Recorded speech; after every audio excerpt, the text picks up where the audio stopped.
Welcome to the Fine to Fab show with Lisa Lieberman-Wang, helping women reclaim their inner peace and power, going from feeling fine to being fab, fabulous, awesome, beautiful, serving to empower you to break through the barriers that weigh you down, to live an authentic life that is healthy, happy, and free. Now, here's Lisa. Welcome and thank you for joining me. I'm Lisa Lieberman-Wang, your trusted guide on your journey from feeling fine to being fab. The Fine to Fab show is committed to helping women break through the barriers to live an even more authentic life that is happy, healthy, and free. And I'm so happy you're joining me as being part of the movement to change things out there for yourself and the community. If you'd like to be even more connected, just want to give you an ability to do that, you can just text the keyword FINE to FAB, FINETOFAB, to 90210 and hit send and be updated on all that's new, giveaways, and exciting updates that are happening. Follow me on Facebook, LinkedIn, and Twitter at Lisa Lieberman-Wang, and check out our site at finetofab.com. Know that if you'd like to call in today, you have that ability to do so live by calling 561-422-4365 or Skyping in at W4WN Radio. So I'm excited to be here. Today is really all about you. It's going to be all about you on why diets don't work, where you're at, where you'd like to be at, and what's really held you back from getting there. You know, looking at me now, most people don't know I have a long history of eating disorders, depression, therapy, medical challenges, and countless hospitalizations. And after years of trying every diet, trick, remedy out there, it really became a question of what's wrong with me. And the question I was asking wasn't even a very powerful one or the right one, that I spent more years finding every answer for what was wrong with me, but not really the answer to the problem of how do I stop this. So it really came down to what I was thinking about myself, how I felt about myself, and all the other stuff that caused me to have this internal struggle. And I don't believe I'm terminally unique in any way. There are so many people out there just like me who are looking for a better way, looking for something, and might have found food as their comfort, as their support, their confidence, their love, their friend. And it just became a pattern that got repeated over and over again. Unfortunately, with the way media is and advertising, it makes it okay because it's normal to be on a diet, on the next fad, on what's hot and what we're going to do this week, or looking at ourselves to see what's wrong instead of what's right. And these kind of things that have been out there has just caused a perpetual ongoing challenge for so many incredible women and men that really are fabulous just the way they are, but spend more energy seeing what's wrong. And for me, it really starts with what's right. And what's right is just being here and taking the time for yourself today to learn more so that you can improve the quality of life you have and have more of what you want. I was just speaking with someone. I said, it's difficult to see the future or the road when you're looking in the rearview mirror. Most of us are looking back for what's wrong, what happened, what could have, should have, would have been done. And as soon as we go back to the point of all these other things that are right and wrong, should, could, would, it turns out that we get stuck. And when you actually practice what I'm going to teach you today is the 5 love keys to eat for life, you're going to see your whole life can change. And it starts changing when you start loving yourself first. But here's the hardest part. You need to love yourself where you're at now, not when I lose 5 or 10 pounds, not when I lose 20 pounds, not when I get Botox or a facelift or change my nose or change my butt. It's where you are now. Love yourself imperfectly perfect at this moment. And that's one of the hardest things most people have to do. I know it was the hardest thing for me because I was never able to look down without seeing a belly. And although it might have been small to some, to me it was huge and I couldn't see past it. And as long as I had that stomach, that little belly, which every single woman in the world has, unless they're starving themselves or anorexic or 12 years old, it turns out that we all have it. I was never enough. No matter how skinny I was, no matter how smart I was, no matter how pretty, I was never enough. And it starts with loving yourself now, exactly the way you are. If you don't love yourself where you're at now, at 200 pounds or 250 or 160, wherever it is you're at, it's going to be impossible to make good choices for yourself that you would for a loving person because you don't do nice things for someone you don't love. So it starts out that we have to love ourselves where we're at, accept ourselves exactly where we are at that moment, and forgive yourself for anything you've done in the past or you thought of doing in the future that you knew didn't serve you, and start fresh. Do a clean slate. The easiest way to love yourself is to think of somebody who you do love. Think about, what do they look like? Are they perfect? Are they this ideal body image that you think you need to have for yourself? Do they, is their nose just perked up right? Are their eyes the specific color you think everybody needs to have? Is their hair always perfect? Think about somebody you really love, and you'll notice that all the things that you hate about yourself, those outer characteristics that you make so important, aren't important, because none of us love the people in our lives because of how they look. We love them for who they are.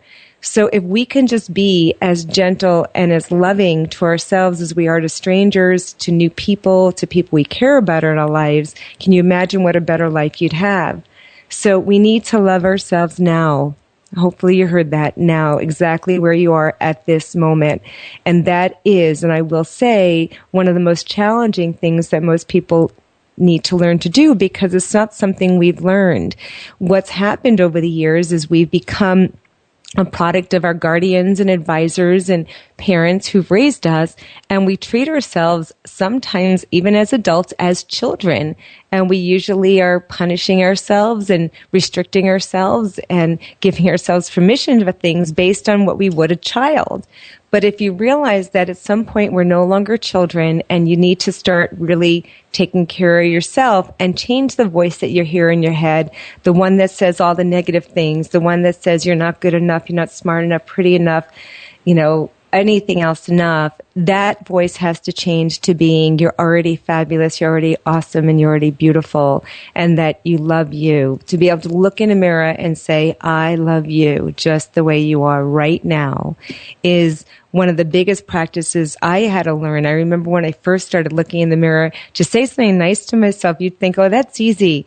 But try it. Get in front of a mirror right now if you can find one, and say something nice to yourself. Tell yourself something wonderful about you. Maybe you have the kindest heart. You have the most beautiful eyes. I love the freckles and how they were. I mean, I remember even as a kid, I wanted to get rid of my freckles. I think I tried every makeup to hide it.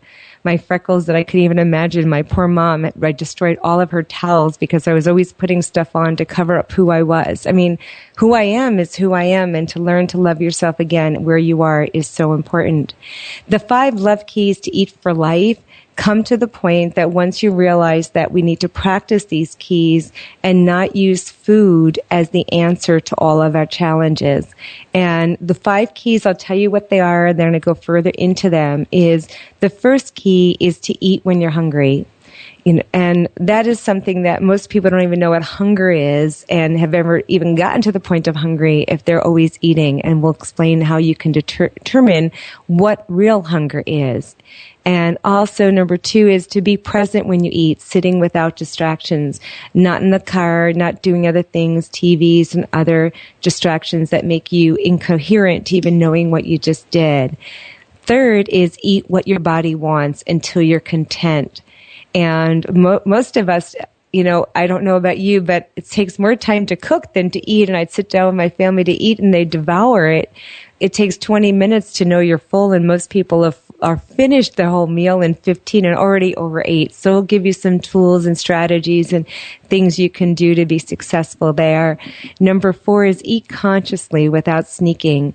And what I mean by that is if it's something that you wouldn't eat in public, then don't eat it in private. And I'll tell you some stories that come behind that, because that was one of my biggest ones. I was never seen in public binging, but I spent 13 years doing bulimia, compulsive overeating. And if you saw what I was able to consume, nobody would have ever seen that. I was not okay with having other people observe the behavior I did privately. So if I knew that I had to do it publicly, it would have stopped a lot sooner. And then 5, enjoy what you eat. Food is good, but yet most of us, it's either good or bad, or it's I can enjoy it or it can't. But we're going to take us away from the black and white world that some of us do live in. So let's start with number one, eat when you're hungry. You know, how you feel about yourself, your life, your beliefs and values are all on our plate. And if you learn to listen to your body and see what is it that you're really hungry for, and to say to yourself, you know, what am I hungry for? And what is it I want if it's not food?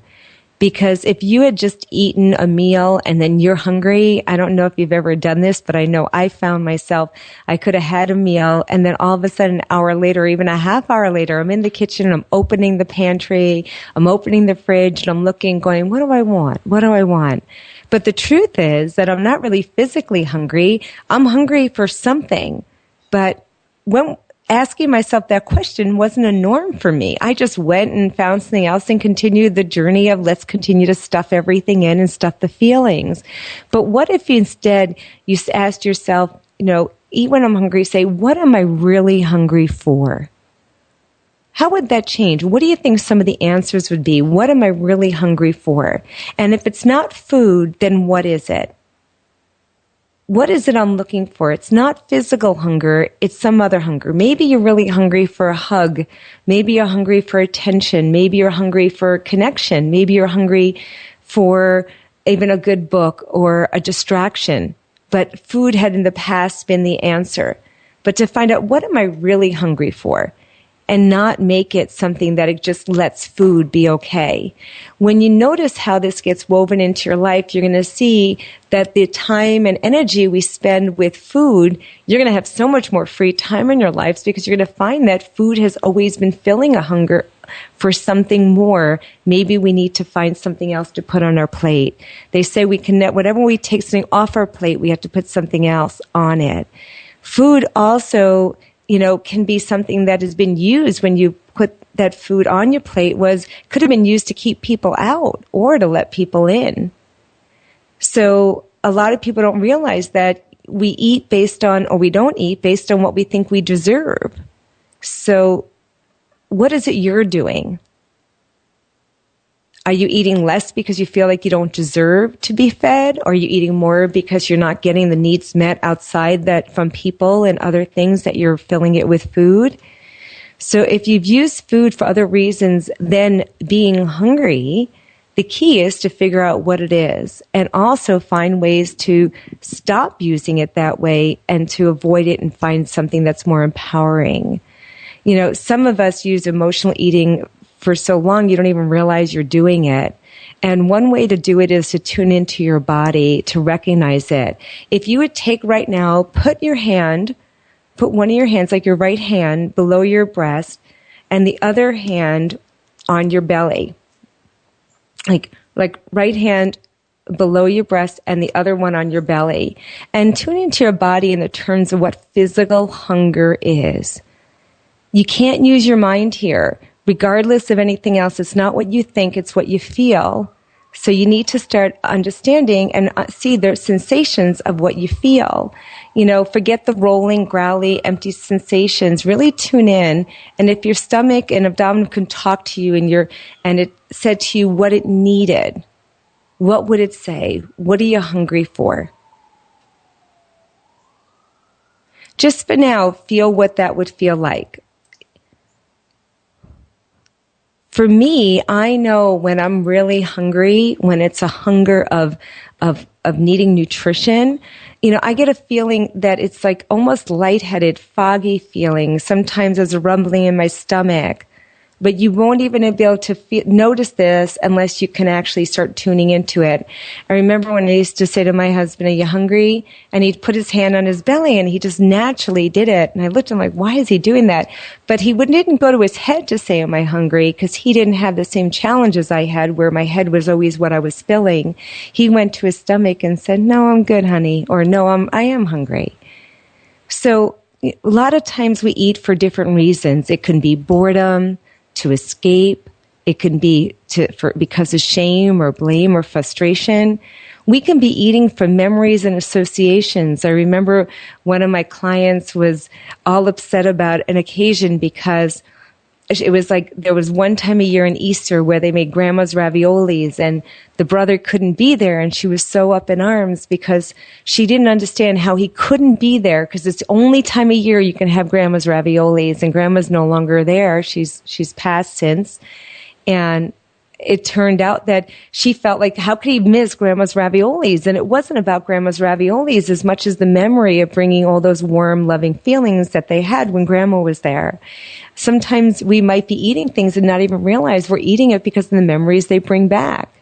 You know, candy was always a big thing for me growing up, but I remember my grandma's always had candy for me. That was the one thing. We'd always go over every weekend, and I'd always get candy, and I grew up loving candy. What a sweet tooth. I mean, any spare change we had when candy was a penny or a nickel or a quarter, I bought it.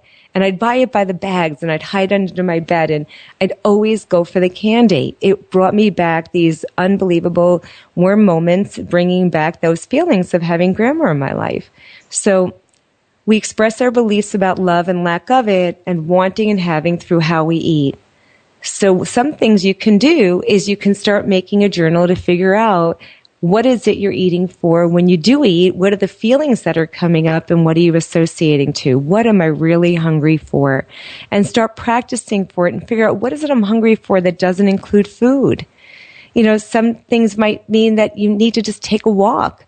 Maybe something happened, you got very frustrated and you said, I'm hungry, but it wasn't hungry. You needed to leave. You needed to go play with the dog or read a book or listen to some music. For many years, I only knew how to use food. I didn't know any other option. I didn't understand what it was like, or picking up the phone and talking to somebody. I used food to fill every need. To find something else to fill that need is the first step, is eat when you're hungry. So what is hunger? Well, there's actually a definition to hunger, and I'm going to talk to you about 3 different hunger signals. The first hunger signal most people have is a sensation in our stomach when it's growling and we feel hunger pains, which makes you want to eat. Now, this is controlled by a region of our brain called the hypothalamus. Your blood sugar level, how it empties your stomach, and the intestines are a certain hormonal level in your body. You will actually feel true hunger. Now, the other signal that we get in the type of hunger can be fullness. Now, fullness is also called satiety. It's a feeling of satisfaction. The nerves in your stomach send a signal to the brain that the stomach's filled. An increased blood sugar, the activity of the hypothalamus, and the presence of food in the intestines all lead to a feeling of fullness. So we have hunger and we have fullness. The last type of hunger signal is appetite. Now, appetite is a desire and interest in food. It's linked to your sight, your smell, your thought of food. It has nothing to do with real hunger of needing to fill yourself for nourishment. It has everything to do where it gets overridden. It overrides hunger and satiety, such as when you continue to eat after you're full because you saw something. You also can have no appetite for something if something happened, you're a stressful situation or ill, but most appetites come from things we see. Like, you're content and you're hungry, you're not interested in having anything else, and then all of a sudden someone goes and orders a piece of cake, and you look at the cake and you go, ooh, that looks good. I want that too. That became appetite. That wasn't being hungry. So knowing the difference of, am I appetite that's calling me? Is it fullness, or is it real hunger? And getting in touch with that in your body is key for the 5 love keys to eat for life, and also recognizing that. So how do we do this easily? One way is to create the hunger scale. And the hunger scale is really putting a number to how hungry you are. Like, if we said a scale was from 1 to 10, 1 being you're starving, you're weak, you're dizzy, I'm going to faint if I don't eat, that's hunger. Like, you're going to growl and bite someone's head off if you don't eat at this moment. 10 being, I'm so full, I feel sick. I can't have another bite. What would this hunger scale look like for you? So when you're hungry, one thing you do is learn the difference between true physical hunger and hunger that's in your head. And the psychological hunger is a desire to eat that's caused by our emotions like the stress and boredom and sadness. So let's put a scale to it. So 1 being starving, weak, and dizzy. 2 being I'm very hungry, I'm cranky, low energy, stomach starting to growl. When I'm even at 2, it's almost like get out of my way. I'm going to eat anything in sight, whether it's good or bad for me. I'm eating it. 3 is I'm pretty hungry and my stomach's starting to growl a bit. It's probably 3-4 hours since I've eaten and I know I'm looking for something. 4, starting to feel a little hungry. Our goal is to be able to be eating when we're at a 3 or 4. When you're pretty hungry, stomach's growling a bit, or you started feeling a little hungry. Not to the point where you're already ready to bite someone's hand off. That's already too late. You're hungry, you're going to eat everything in sight. 5 is when we want to know we're ready to stop. It's when you're satisfied. You're neither hungry nor full. You just feel content. That's you're like, you feel good right where you're at. You took care of your nourishment. You took care of your needs. You feel good. 6, a little full, pleasantly full. That's when we stop at a 5 or 6. We're where we want to be or content. Maybe did a little bit too much. 7 on the hunger scale is when you're a little uncomfortable. You had that last piece of cake and you know it was too much. I didn't need it. I could have left it on the plate, but I had it anyway. I'm probably at a 7. 8, I feel stuffed. And you know what this means if you had a Thanksgiving dinner and you tasted everything, you already had too much. So you feel stuffed and you became the turkey. 9, you're very uncomfortable. Stomach hurts, probably opening up your pants at this point and saying, why did I do that? I can't believe I did that. I'm never going to do that again until the next meal. And then 10 is you're so full you feel sick. I can't believe I did this. I want to go lay down. For me, my old thing was I'm getting rid of it at this point. So when you start recognizing the hunger scale, to when you need to eat, the best thing to do is that if you're at a point where you're already ate and you're comfortable and you're looking for food, is to start asking your questions. Well, what am I really hungry for? What is it you really want? And when you start recognizing these levels, you make conscious efforts to eat the less food or eat normal servings and knowing when to stop when you're at a 5 or 6, eating when you're at a 3 or 4. Getting familiar with the hunger scale will make your life so much better. And the easiest way to do that is to journal. So when you're hungry, ask yourself, what am I really hungry for? What is it I want if it's not food, if I've already eaten? What am I trying to fill?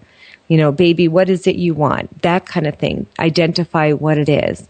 So then the next thing is really ask yourself some questions. And these questions, I'm going to suggest you ask yourself are questions you can apply to all 5 of the keys. What would your life be if you followed this key? If you ate only when you're hungry? Now, that was an interesting question I asked a client because she was very connected to eating at night with her husband and her mother-in-law. And I had said to her, eat when you're hungry. And she didn't know how to do that. She says, but what happens is she didn't want to miss out on what she considered their time together with her husband and her mother-in-law, where they'd eat these Italian pastries. And she was grossly overweight and had a challenge. I said, is it possible that you can spend the time with them but not eat? How many times have you sat down with people you weren't hungry, but you ate just to be social? So shall I became part of your criteria and you just ate. Does being part of something require you to eat when you're not hungry? Is love and connection or contact based on you doing something that's not right for you at that moment? So what would your life be like if you just ate when you're hungry? I had another woman who said to me, well, sometimes I have my meal even before I sit down to serve it, and then I sit down and eat it again. And if I don't eat it, the family would be upset. And I said, well, what if you didn't have your meal as you were sitting and grazing or as you were cooking and grazing, you just sat down and had it with your family? Or what if you ate and then you just served your family and still could be there and not eat too?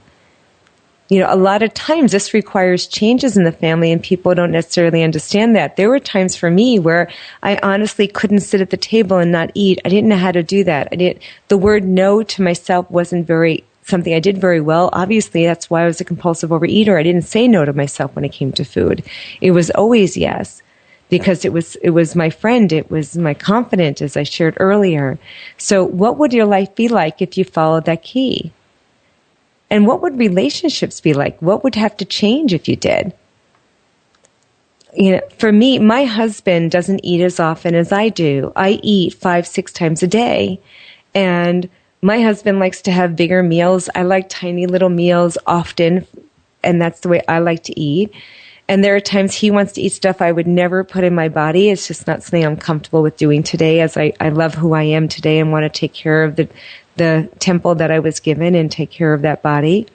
But he'll want some food I don't want. So, you know, it might mean that I have to carry food around with me. And I do. I carried nuts with me or low glycemic and meal bars and replacements. And I'm always prepared. I feel like a brownie and a Girl Scout. I always have food on me. But how would your life be different if you had to follow this key of eat when you're hungry? What would have to change for you? Because that will be reality. And then the other thing is, what frightens you about following this? A lot of times we don't realize that our association with family and friends is so big. One of the women I was working with had a hard time because after church they'd all go out to the diner and they'd order, and when she'd order a salad, they'd make fun of her and say, "What do you want, a diet?" And she'd feel bad about it because they're ordering burgers and fries. And, you know, I always call it the diners and whiners. People want everybody to be like them. And then if you make changes and they feel they have to, so they'll kind of keep you in their club so that they don't have to change. And she's like, well, she didn't know. She was afraid they wouldn't accept her. And if she was doing that, I said, you know, it's so funny. If we had a disease or we were ill and we said we had to eat a certain way because of an illness, people would accept it. But if it's something that's by choice because you're trying to do something good for yourself, all of a sudden we think it's bad.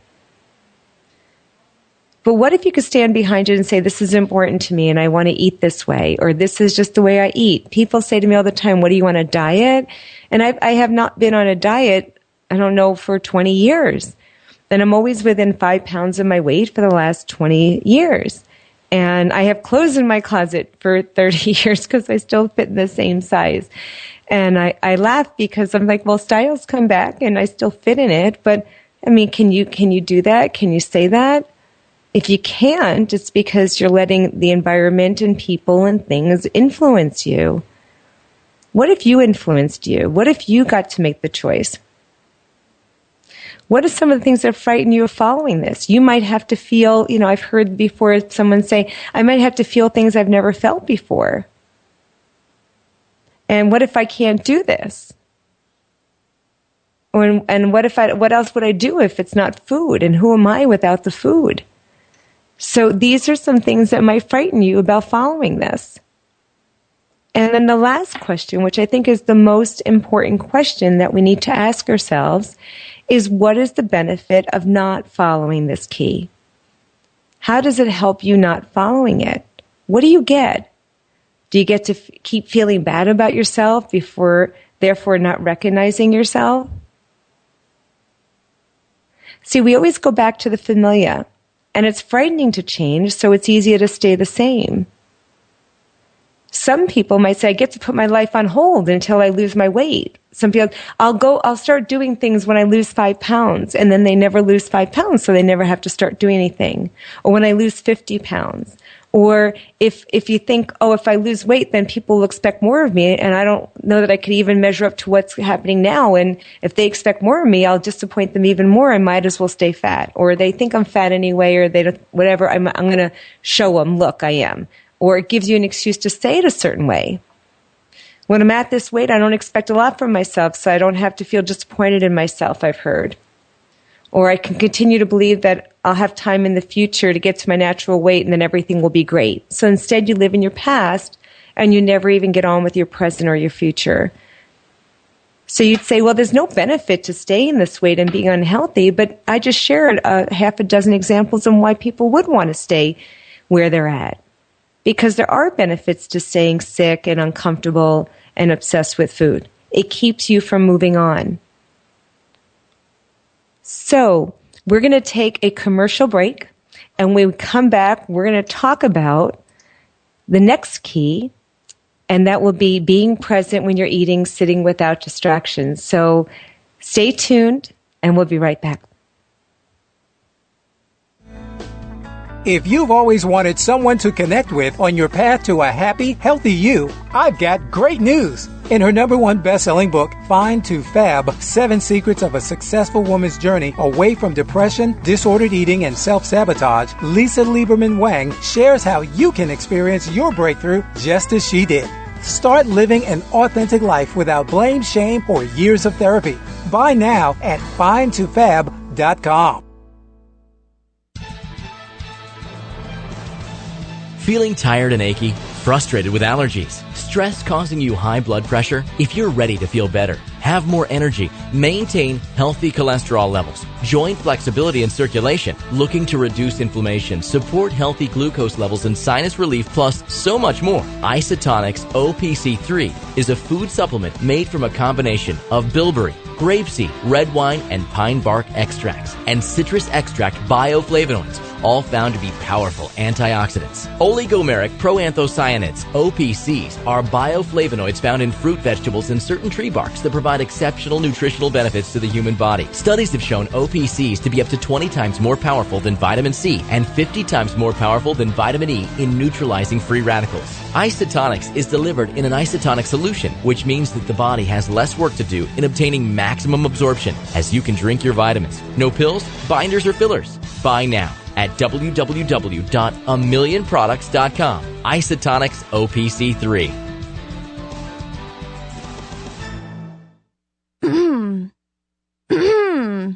Now that I have your attention, ladies, when you need help breaking through the barriers that weigh you down, turning to food is not going to help, and starving yourself along with ongoing feelings of helplessness and frustration will not help either. The cycle of self-sabotage, disordered eating, and stinkin' thinking has to stop, and there is no better way than with other smart, business-savvy women like you who are making the change with best-selling author, licensed master NLP practitioner, and trusted guide, Lisa Lieberman-Wang of Fine2Fab.com. Lisa will help you get that breakthrough you've been waiting for. Go to Fine2Fabshow.com right now for all the details of the life-changing 10-week transformational program and the special listeners promotion.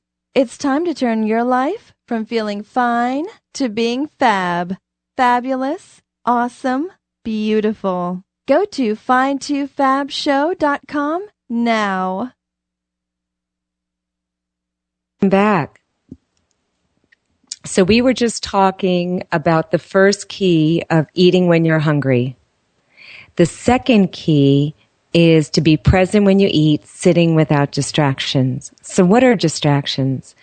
Distractions can be anything. It can be playing with your Facebook, Twitter, watching television, being on the phone, surfing the internet, listening to the radio. We don't want you to turn off. Stay with us. Reading the newspaper, reading a book, or intense anxiety-producing conversations can all be distractions. Now, most people are like, how do you eat without distractions? I remember I grew up in a very dysfunctional home with eating disorders, not just my own, but with the whole family having challenges around food. And if you go back to some time when you look at an infant, you'll know that we do innately have the ability to know what eating when you're hungry means, and also what it is to just eat. Because as a baby cries, their body knows when they've had enough, and they let us know when they're hungry by crying, and when they're done by fussing, and they stop eating when they've had enough and they're full or satisfied. Somehow, as we got older, we lost the sense of those receptors because of all the distractions that got in our way, and it made us lose touch to the natural ways of eating. For most of us, it's been normal, today's life, on the go, everything's, convenience food, and you'll go into the store, you'll be grazing, you'll eat what's there, they might have samples, you'll try it, we eat out of vending machines, different office breaks, and it's really no attention to even hunger, let alone hunger signals of when we're done. Some people skip breakfast because they'd rather sleep in, so lunchtime rolls around and they're famished and everything in sight is devoured. So what are some of the challenges here is that if we are eating while we're doing other things, we never get to the point of knowing when we're full, when we're satisfied, when we're content. And that's the challenge, and that's what leads us into overeating.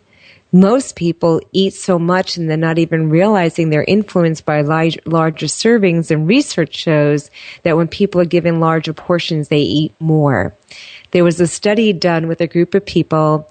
There were 2 different studies. One actually had food in front of them where all the food was there, and they're having conversations and things are happening, and the food was like a buffet, was more just like family style on the table. The other example was a group of people talking conversation, but the food was put in another room where they filled their plate. They were to get up if they want more. Well, because of all the distractions of conversations and things going on, people unconsciously, not even realizing what they're doing, continue to fill the plates of the ones that had the food at the table. And they ate 30% more food than the people who had to consciously get up and go get more food. So distractions can be anything, and they cause us to ignore our body signals. You stop paying attention to how hungry you are, to how full you are, that scale we talked about with the 1 through 10. And over time, when you stop listening to your body, which is the best tool you have, you start creating obesity, you start overeating, and you find there's all other things that happen. So think about some of the meals that you've had and you can remember that you might have inhaled. You know what I mean by inhaling. I've done it. I still do it sometimes. And it's the second level is the physical part of satisfaction is enoughness, where if you were to eat in peace without distractions, where you're able to eat present, looking at what you have, observing the food, chewing your food, paying attention to it, you would find that you'd be satisfied on a lot less food. Do you know satisfaction happens in minutes? You can be so hungry, but you just start devouring. If you just took 3 bites of food, I mean, not, you literally chewed it. If you took 3 bites, you would find that you can be satisfied. I didn't say content. I didn't say at a level of fullness, but satisfied. And here's a perfect way to know what I'm talking about if you can relate to. Have you ever gone to the movies and you ordered a bag of popcorn? Now, I used to do this, and I haven't done it for years. You're glued to the movie, and you're watching this unbelievable movie as your hand goes into the bag, and you pull out popcorn, you put it in your mouth. And you continue to go reach in, and you grab another piece of popcorn, maybe 3 or 4. You're not grabbing one at a time, I'm sure. And you're filling your mouth. And the movie's incredible. At the end, you really enjoyed it. You go, oh, my God, that was incredible. And you look down at the bag, and you said, what did I do? My God, it's empty. Where did it go? And you look at your friend or your partner and go, did you eat all that? And you realize it might have been you. Eating without distractions is imperative for the 5 love keys to eat for life. Because when we're not paying attention, we never know that we're satisfied. We're never in the present moment. It takes 20 minutes before you know you're full. So if you're eating and you're devouring your food and you never get to the point of being satisfied, you'll always be hungry and always be overeating. So you want to make sure that you're eating when you're sitting down. I had told some of my clients they could only eat when they're sitting down, and one person said, she's a doctor, she's like, I can never do that, I'm always on the go. I said, find 5 minutes, sit down, because otherwise you never get to the point of feeling satisfied. You never feel like you ate. You feel like you're always on the run, like you're not deserving. You can take a couple of minutes and sit down and eat. Put your fork down in between your meal. Every time you put food in your mouth, put your fork down, pause. Be present with your meal. Enjoy it. Look at the colors. Look how beautiful it is. Make it nice. Make it something tantalizing to your eyes and your palate, not just something to fill you up. Food doesn't have to be simple and bland. It can be exciting. And you could enjoy it. But the idea is you need to be present on a physical level to know what you're doing so you can feel like you've had enough. You want to be there, right now. So then you'll start noticing did I have enough? Did I eat everything? I know how easy it is to eat in front of the computer, to eat in front of the TV. I had to make a conscious effort to even say to my husband, because we have our office together and we tend to want to just bring the food into the office. I'm like, come on, Hansel, let's go eat. like literally to leave the room and eat and be present with what we're doing. And enjoy the relationship you have with the food of eating and feeling enough and seeing what's on your plate. Rate it for yourself. Become aware. Am I at the point where I'm content? Am I satisfied at a 5? Am I really full? Where am I? Did I eat too much? I'm already at a 10 because I didn't even realize what I was doing. So you want to eat without distractions, and you want to make sure that you're cognizant of what you're doing and being present. The third key is that we want to eat what your body wants until you're content. And that's a big one, until you're content. Now, what does your body want? I love this one. I was speaking to someone, and she says, well, I'm going out tomorrow night, and I want to have, and she's already telling me what she wants tomorrow night. And I said, that's not what your body wants. That's what you want. She says, no. And she's already planned the menu. I said, it's impossible for you to know what your body wants until your body is hungry. So when you're thinking of all the things you want, like that piece of cake or that treat or that bread or whatever else that you're craving, that's what your mind wants. That's when that question of what am I really hungry for is an important question. But what your body wants is a whole different thing. So how do you figure out what your body wants? The first thing you can do is make 3 lists. One list is foods that you believe that are your guilty pleasures that you quote unquote shouldn't have. Like, I shouldn't have this. Like, one of my guilty pleasures is mint chocolate chip ice cream. Like, I shouldn't have it if I was to have a shouldn't. And I don't have shouldn'ts, by the way.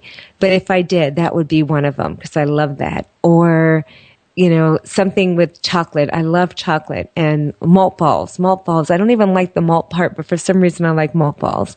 And that will be a guilty pleasure for me. Or homemade peanut butter. I mean, I don't know how to have 1 spoon. I want to have 10. I'll keep going back for more with the chunky peanut butter. What's some of the guilty pleasures that you have that you feel or believe that are guilty for you, that you can't just have one or you shouldn't have? The second column, I want you to write foods you believe you should eat. Maybe you believe, I should have fish, I should have salmon and sea bass and tilapia or vegetables like salads I should eat. And then the third column is foods that make your body feel fab. Feel fabulous, awesome, beautiful. I know my body loves me even more when I'm giving it a bunch of greens and nutritional stuff. I know it does. It behaves better. It acts better. It has more energy. I mean, it's very happy when I'm giving it all these vegetables and stuff like that. It's not necessarily what I want to have all the time, but I know my body feels wonderful and loves it when I do that. So eat what your body wants. And there was a study by some psychologists saying it was a book called Eat Anything Diet by Lillian and Leonard Pearson. And they talked about Beckeners and Hummers. And it was a difference of Beckener is something that was calling you and saying, like, come, I want this, you shouldn't have this and stuff like that. A Beckener is a food that someone else is eating that you should or shouldn't be eating that smells good, and maybe you've seen an advertisement and there's a stimulus outside of you, not from your belly that wants the food, but something outside of you that makes you want it. A Hummer is something completely different. Those are foods that you want. Your body knows it wants without seeing them, hearing them, or tasting them for the moment. And you can just walk by them and your body wants it. It's, the difference. For some reason, my body loves hummus, loves vegetables, loves everything with seasoning, by the way. I love spicy food and everything else. And my body loves it too. It definitely thrives on it. My metabolism is better when I'm eating spicy food. I can see the difference. There are certain foods your body wants. Now, there's different ways to test it. You could even walk down the aisles in a supermarket, and if you really were to sit there and be present and still with your body, you can say, what do I really want? And stand in front of it. You can, if you know kinesiology, you could even muscle test to see if it's saying, yes, this is something that's good for me or not. But to know the difference, if you're already planning ahead hours before you're hungry, it might not be something that your body wants. It might be something you want. Is it a Hummer or a Beckoner? And then the fourth key to life, to eating, love keys to eat for life, is eat without sneaking. Eat consciously in full view. Being honest with yourself to stop hiding. I was a binger in private. In public, no one really saw it. I mean, I was so unhappy, didn't like myself. I mean, I would do anything to just stuff all those feelings down. And I used food. That was my thing. So if you're in the point where you're privately eating, I see so many people and they're heavy. They go, I don't know why I'm heavy. And, I love you, but the truth is that it's not, there's an expression, guy go garbage in, garbage out, but it's really garbage in, garbage stays. There is no way any one of us have ever gotten obese, although there's a very rare occasion of a thyroid challenge or a medical condition which needs to be treated. But obesity comes from what we put in. And until we're honest with ourselves that there's stuff going in our body that's not healthy for us and that we're making those choices, it won't change.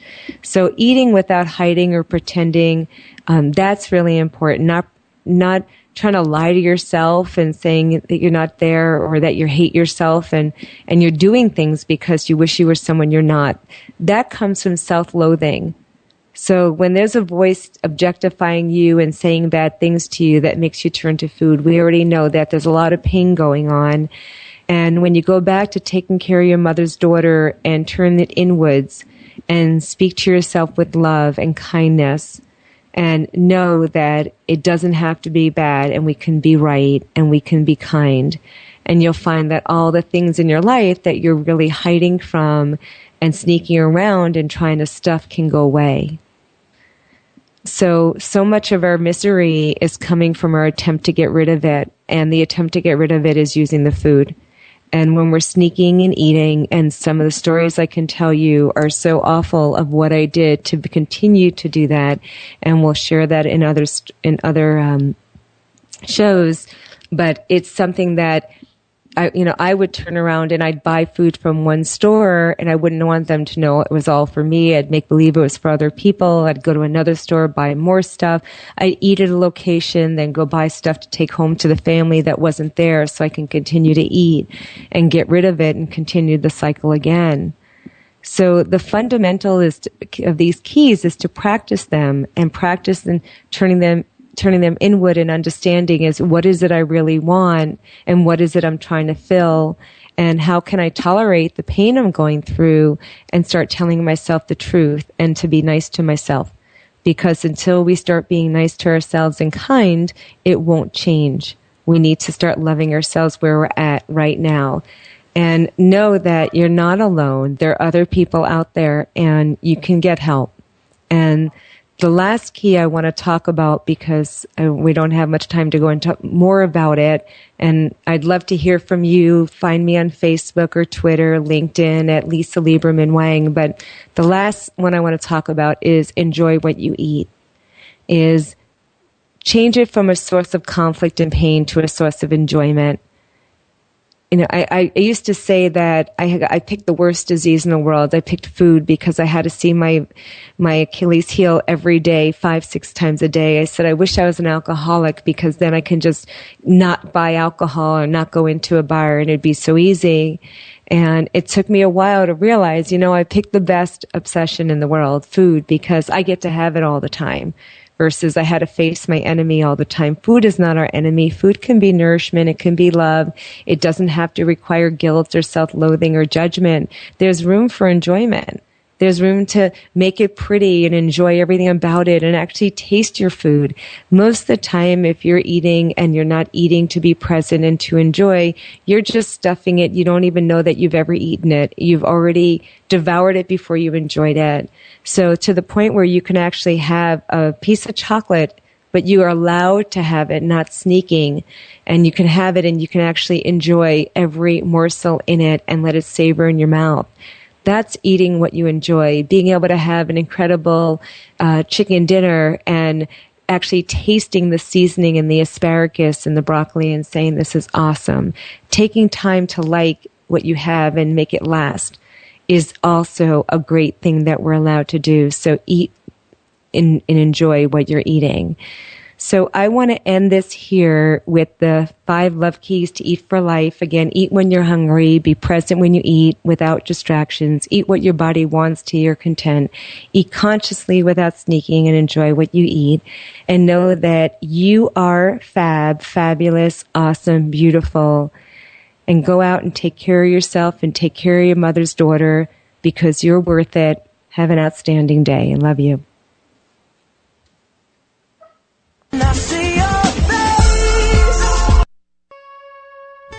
Tell me if this sounds like you. You're a woman, you're successful but aren't quite comfortable with yourself. Perhaps you struggle with depression, eating disorders, or some form of self-sabotage. You've tried diets and programs, self-help, psychiatrists, even Overeaters Anonymous, and you're still looking for the answer. Well, get your answer today. Go to findtofabshow.com. That's FINETOFAB show.com.